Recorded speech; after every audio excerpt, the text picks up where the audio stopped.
اور تیسری بات تم دیکھ لوگے۔ حضرت یحییٰ بن سعید فرماتے ہیں کہ حضرت عمر بن عبدالعزیز کا زمانہ تھا اور انہوں نے مجھے افریقہ کی جانب زکوٰۃ وصول کرنے کے لیے بھیجا۔ میں وہاں سے زکوٰۃ وصول کی اور پھر میں زکوٰۃ لینے والے مستحقین کو ڈھونڈنے لگا تو کہتے مجھے کوئی مستحق نہ ملا۔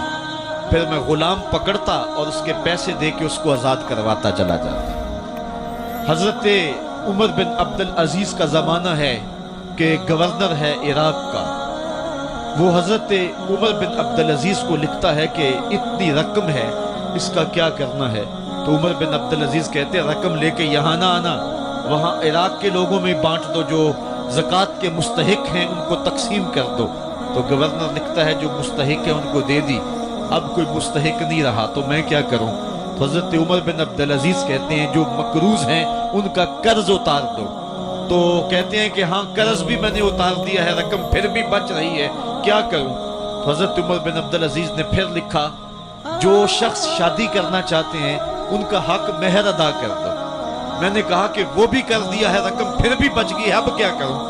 تو حضرت عمر بن عبدالعزیز نے مجھے لکھا کہ جو غیر مسلم ہیں جنہوں نے ٹیکس دیا ہوا ہے، جتنا ٹیکس دیا ہے اس سے دگنے پیسے ان کو قرضے میں دے دو اور ان کو کہو جاؤ اس کا کاروبار کرو، کھیتی باڑی کرو، اور ساتھ میں یہ بھی کہہ دینا قرض کی فکر نہ کرنا اور زیادہ اس میں پریشان نہ ہونا، جب دے سکو گے دے دینا۔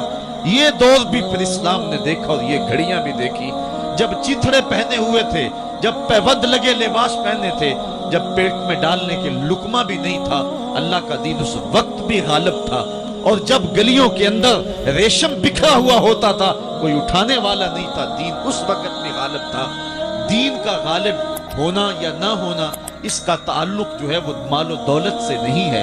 اقبال کہتا ہے کہ زوال بندہ مومن کا بے زری سے نہیں، مومن کا زوال بے زری سے نہیں ہے بلکہ اس کا سبب کوئی اور ہے۔ وہ سبب ڈھونڈنا ہے کہ ہم دنیا میں رسوا ہو کے کیوں رہ گئے، ہم زمانے کے سامنے تماشا کیوں بن کے رہ گئے، آج نبی کی امت پوری کائنات میں رسوا ہو کے کیوں رہ گئے، آج ہمارا تماشا دیکھا جا رہا ہے، آج بھوکے کتوں کو ہماری بیشتر بہنوں کے اوپر چھوڑا جا رہا ہے اور اس کا تماشا دیکھا جا رہا ہے۔